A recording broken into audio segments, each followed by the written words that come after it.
2017 mining snaps, and we're very happy to have Jeffrey Christian from the CPM Group. Oh, you ran straight from the airport. Thank you so much for being here. And yeah, we have a lot to talk about actually about this year. There's a lot to talk about, and I'm at your beck and call. As you remember, Jeffrey Christian is the co-founder of the CPM Group, a commodity and research analyst or associate group. And they put out the CPM annual silver yearbook as well as the gold yearbook. So you can visit their website. We'll provide their information. But let's talk about what's been happening lately. You know, gold in a Trumpomania world. Let's just put it that way. You know, it's been several weeks into Trump's presidency right now.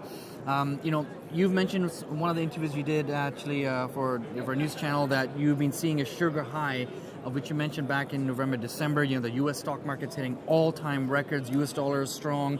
Albeit the exception, precious metals are still performing. So what are your first impressions on the political side, Trump presidency, and how the metals and equities are performing in this particular environment? Okay, I'd like to make 2 points about the politics. Okay. The first one is that Trump is important. I mean, the first 5 weeks of his presidency has been a disaster. You can see that there are certain Republican entities lining up in preparation of potential impeachment. Mm-hmm. There are a lot of problems there. He hasn't really done most of what he said he was going to do. We had predicted that he would run into congressional, legislative, regulatory, and legal challenges that would block his ability to do a lot of the things he promised. He hasn't even gotten to the point where they're putting up their defenses yet for the most part. Mm-hmm. He hasn't come out with an infrastructure bill. He hasn't come out with a tax bill, which we had expected right away. Right. He had said right away tax bill because that's the easy thing to do. Mm-hmm. And he was talking about making it retroactive to 2016. Mm-hmm. And that factored into what we were talking about with sugar high for the dollar in the stock market. Because a lot of that tax cuts will go to wealthy people and corporations. The corporations will reinvest their stock in their money in stock buybacks, which will push the prices up. The wealthy people will not consume or invest in output. Mm-hmm. They will invest in the stock market, which will push the stock prices up. And then you'll see foreign investors crowding into the U.S. market to participate, which will drive the dollar up. We had thought that would occur in the first half of this year. The second half of the year, you would see that sugar high wear off. People would realize what a sham the government is, how the deficits are going to get that much bigger in the long run, and how you really are going to continue with stalemated government, and all of that would be beneficial for gold and bad for the stock market. Interesting. We're seeing a little bit more nuanced view. The tax proposal now probably won't come out until the third quarter, and it'll be retroactive to 2017. Mm-hmm. That could keep the stock market and the dollar a little bit higher, a little bit longer. Mm-hmm. But we think that disenchantment and a realization of the extent to which Trump won't do what he had talked about doing is going to probably at some point cause the stock market to fall and gold prices to rise. What we've seen in gold and silver is investors have been buying heavily now in anticipation of that. Mm-hmm. I have a theme. There's a song, It's Beginning to Look a Lot Like Christmas. I've been singing, It's Beginning to Look a Lot Like 1929. Okay. and every major stock market decline has occurred in October. Interesting. For seasonal reasons, and it could occur this time. So, you know, with the political spectrum, you talked about one of the things that you're looking at. What was the other point? Right. Yeah. I wanted to say that Trump is important. That's the first point. Trump is important in and of itself.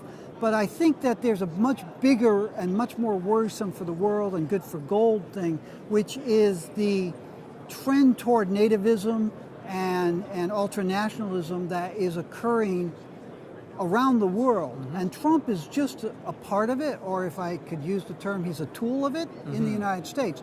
You're seeing it in the United States, you saw it in England with Brexit last year, you're going to see it in the Netherlands and France, maybe also Germany. With their elections coming up very shortly here. You're seeing it around the world, and that is very bad for the global economy, because the global economy's growth over the last 20, 30 years has been fueled by increased global trade. Right. And as this devolves, it's going to hurt global economy. That's going to hurt national economies. It's going to raise that. You don't have the middle speaking up. So you have extremists on both extreme in most parts of the world. Mm-hmm. And that's going to be very good for gold because it's very divisive and it's very scary. Interesting. Okay, so let's talk about now another very important factor to look at are interest rates. We've been seeing that with the U.S. Fed, continued expectation that they'll increase the rate at each meeting, but then they fall back. There's an expectation, the market expects it, then they fall back. So here again, we're seeing an expectation that that they will increase rates, and you're seeing it in the markets as well. Yes, they're at all-time records, but just the other day we saw all the markets got hit. What are you expecting from the Fed in the next few weeks when they meet again?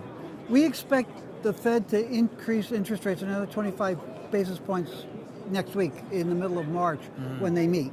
And we think that they're going to do that for a couple of reasons. One thing is they're not looking at core inflation, they're looking at inflation including energy and food, and that has actually started to rise. If you look at core inflation, it's flatlining, so there's no real reason to do it. But I think beyond that, I think Fed economists are looking at the U.S. economy and they're saying, we don't have an April meeting. The next meeting after March is May, and frankly, we don't think that the economy will be more supportive of interest rates in May.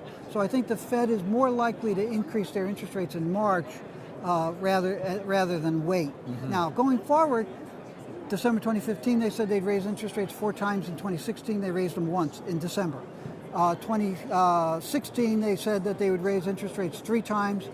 We think they'll raise them once in March, maybe a second time later in the year. But the Fed has said on record that they're going to be extremely cautious because they're worried about fiscal policy under the Trump administration and the Trump administration's ability or inability to work with Congress.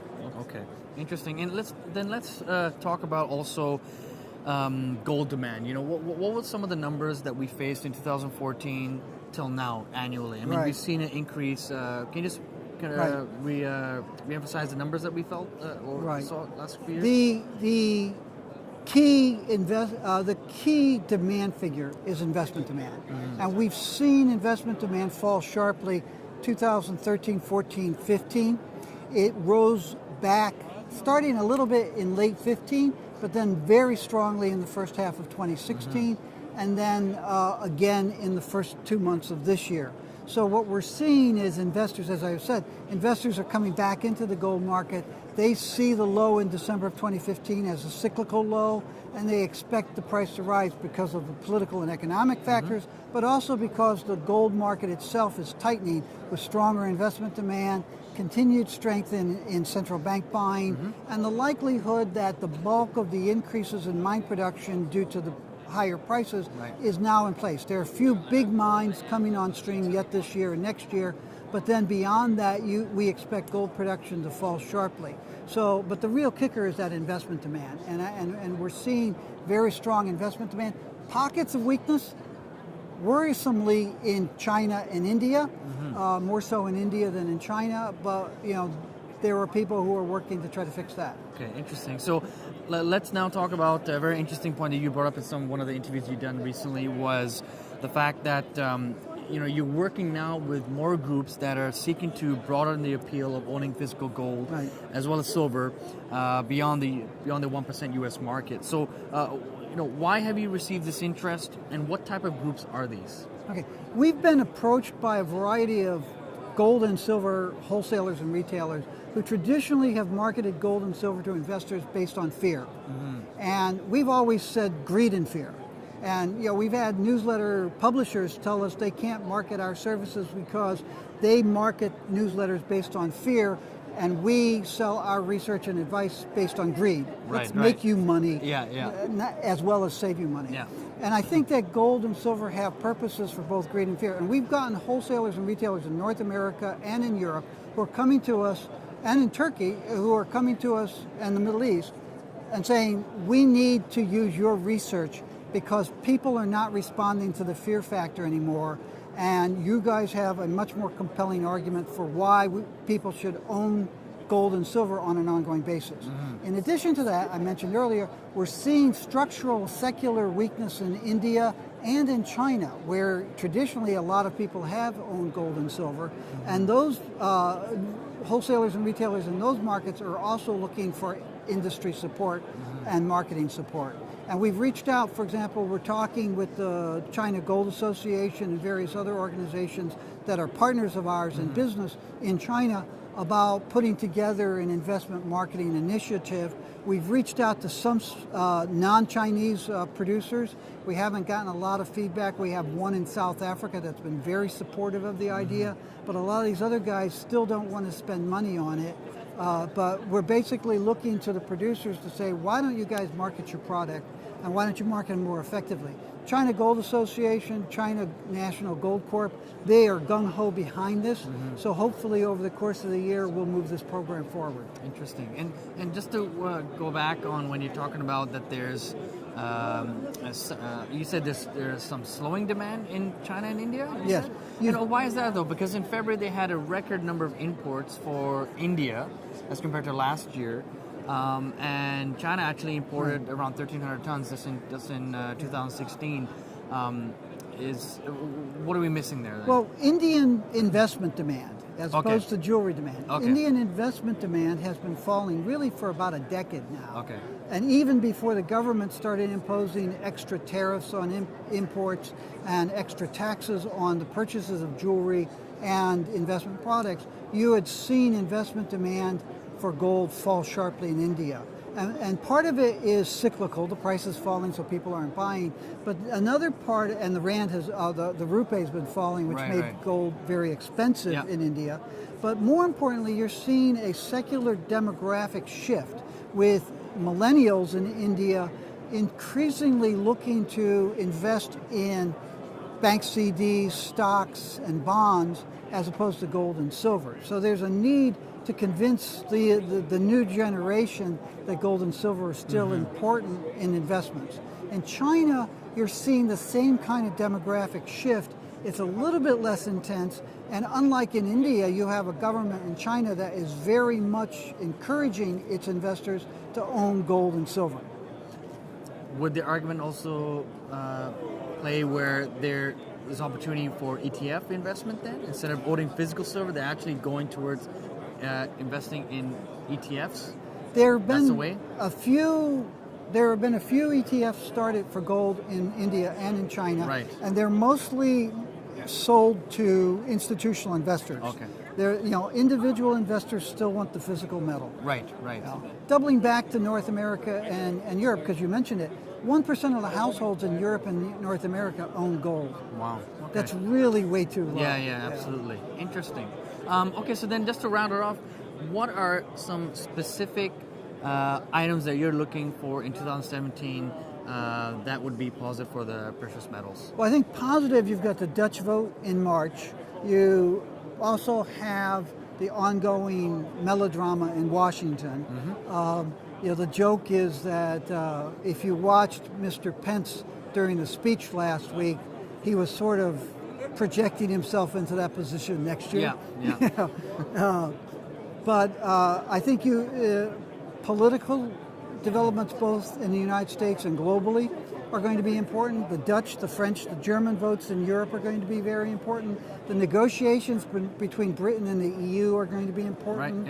U.S. relationships with elsewhere, all of those things could be supportive of gold. On the negative side, you will see the Fed raise interest rates.